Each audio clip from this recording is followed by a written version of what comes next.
ఆచార్య చాణక్యుడు చాలా ప్రసిద్ధుడు. చాణక్యుడి సూత్రాలు అనుసరించి జీవితంలో ఉన్నత శిఖరాలు సాధించిన వారు చాలామంది ఉన్నారు. ఆచార్య చాణక్యుడి జీవితంలో విజయం సాధించడానికి అనేక నియమాలు కూడా చెప్పాడు. చాణక్యుడి నీతి మాటలను నేటికి పాటించేవారు చాలామంది ఉన్నారు. చాణక్యుడి ప్రకారం మానవులకు మరియు జంతువులకు చాలా సారూప్యతలు ఉన్నాయట. చాణక్యుడు చాణక్య నీతిలో మానవులకు జంతువులకు గల 4 సారూప్య గుణాలు ఉన్నాయని చెప్పాడు. జంతువులు నుండి మానవులు వేరువేరు చేసే ఒక లక్షణం కూడా ఉందని చెప్పాడు. చాణక్యుడు 17వ అధ్యాయంలోని 17వ శ్లోకం ఇలా పేర్కొన్నాడు. చాణక్యుడి ప్రకారం మనిషి ఆ ఒక్క గుణాన్ని ఎప్పటికీ కోల్పోకూడదు, లేకపోతే జీవితం నాశనం అవుతుందని, అతనికి జంతువులకు మధ్య తేడా ఉండదు అని అన్నాడు. 1వది ఆకలి ఉంటుంది. చాణక్యుడి ప్రకారం మానవులు జంతువులకు రెండింటికి ప్రధాన సాధారణ లక్షణం ఆకలి. మానవులు జంతువులందరూ తమ కడుపు నింపుకోవడానికి ప్రాధాన్యత ఇస్తారు. అది లేకుండా జీవించడం అసాధ్యం. జంతువైనా మనిషి అయినా ఆకలిని తీర్చుకోవడానికి బ్రతుకుతారు. ఇది లేకుండా చాలా కష్టం. కడుపు నింపేందుకు ఎలాంటి పనినైనా చేస్తారు. ఇక 2వది నిద్ర.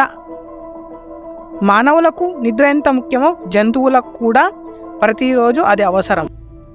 మంచి నిద్ర మాత్రమే మనిషిని శక్తివంతంగా ఉంచుతుంది. అంతేకాకుండా లక్ష్యాన్ని సాధించడంలో బలహీనత, బద్ధకం వంటి అడ్డంకులను తొలగించుకోవడానికి కూడా నిద్ర అవసరపడుతుంది. జంతువులు కూడా తగినంత నిద్రను కోరుకుంటాయి. అప్పుడే అవి ఆరోగ్యంగా ఉంటాయి. మనమైనా జంతువులైనా ఆరోగ్యంగా ఉంటుంది. శృంగారం. ఏ ప్రాణికైనా తన తర్వాతి బిడ్డను పుట్టించుకోవాలని కోరుకోవడం సహజం. మానవులు జంతువులు కూడా దీనిని మినహాయింపు కాదు. సృష్టి పురోగతికి శృంగారం మానవులకు ఎంత అవసరమో జంతువులకు కూడా అంతే అవసరం. ఈ భావన మానవులు జంతువుల్లో సాధారణంగా ఉంటుంది. ఇకపోతే భయం.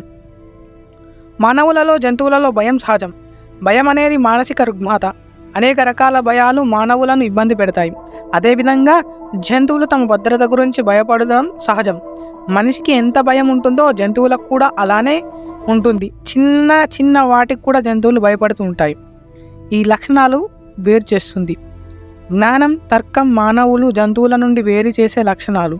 మేధస్సు అనేది మనిషి అత్యుత్తమ ప్రత్యేకమైన నాణ్యత.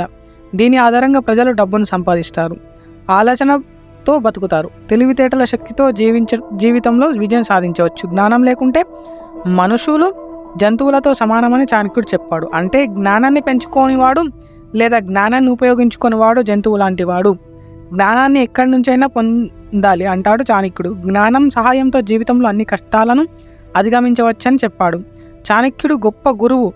అతను చెప్పిన సూత్రాలను పాటిస్తే జీవితంలో విజయం సాధించవచ్చు. ఆయన చెప్పిన మాటలు నేటికి ఫాలో అయ్యేవారు ఉన్నారు. సరైన దిశలో వెళ్ళాలి అంటే ఆచార్య చాణక్యుడి సత్యాలు దారి చూపిస్తాయి.